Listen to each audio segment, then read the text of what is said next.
Hi guys, good morning. Dati po akong empleyado ng Rare Job, pero sa mga penalties na nagawa ko, so hindi na nila i-renew yung aking agreement. So nag-apply po tayo agad kasi need natin ng income. So kailangan kong mag-apply ulit sa the same na ESL company din siya. So dito po ako sa BizMates ngayon.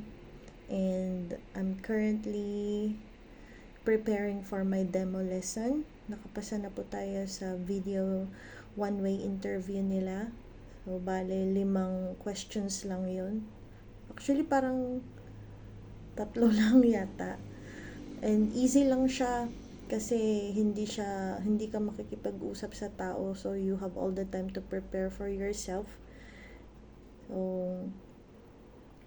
ngayon, magde-demo lesson tayo.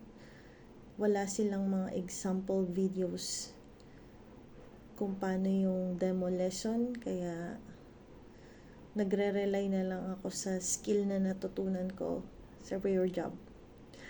So, tignan natin.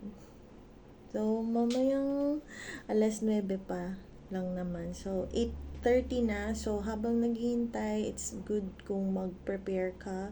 You might want to brush up your English by reading articles while recording your voice to check if your pronunciation is correct, right? Of course, your understanding as well, the way how you compose your sentences, it should be accurate, right? Because you're here sa BizMates, they won't call you tutor. You're a trainer. You're a business partner of your clients. Most of their clients here are not teenagers or children or a housewife.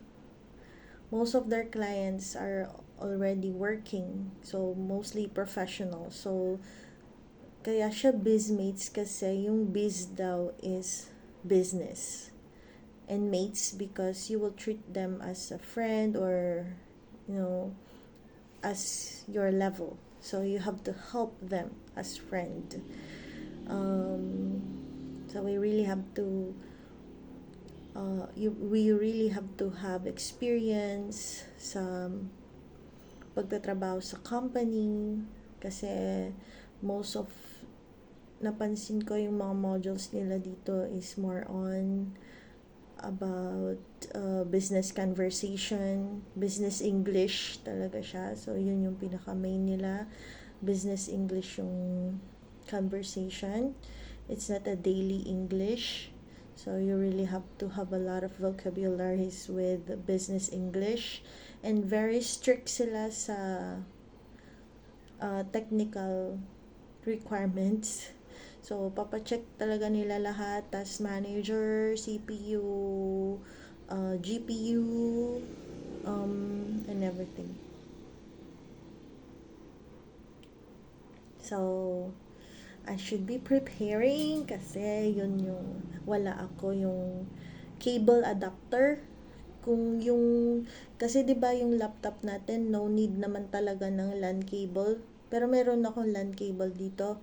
Wala lang akong LAN cable adapter, so nag-order na ako agad online. So yun. Sabi naman niya kung pwede daw i-provide yun after 5 days, then okay, we will proceed sa interview.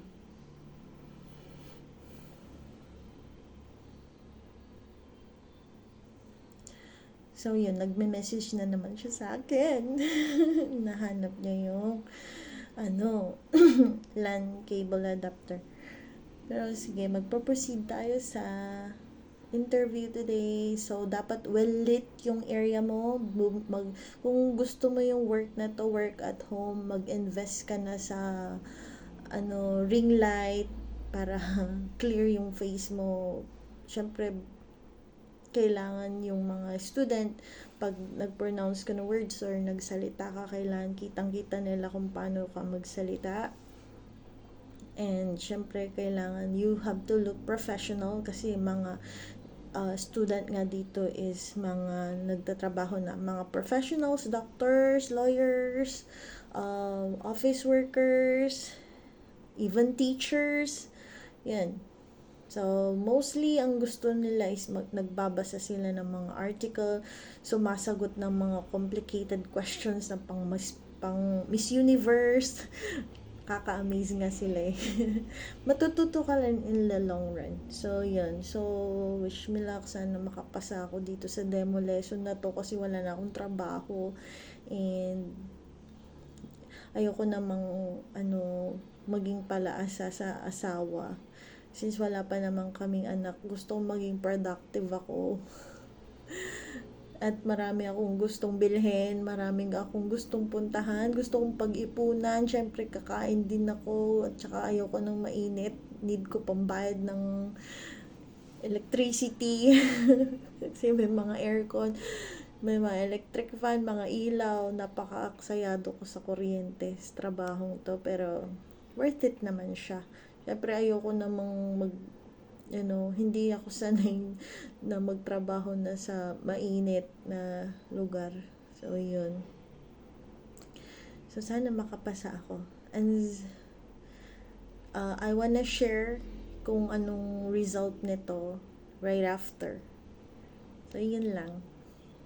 Please watch out for the next video ko kung ano yung magiging result.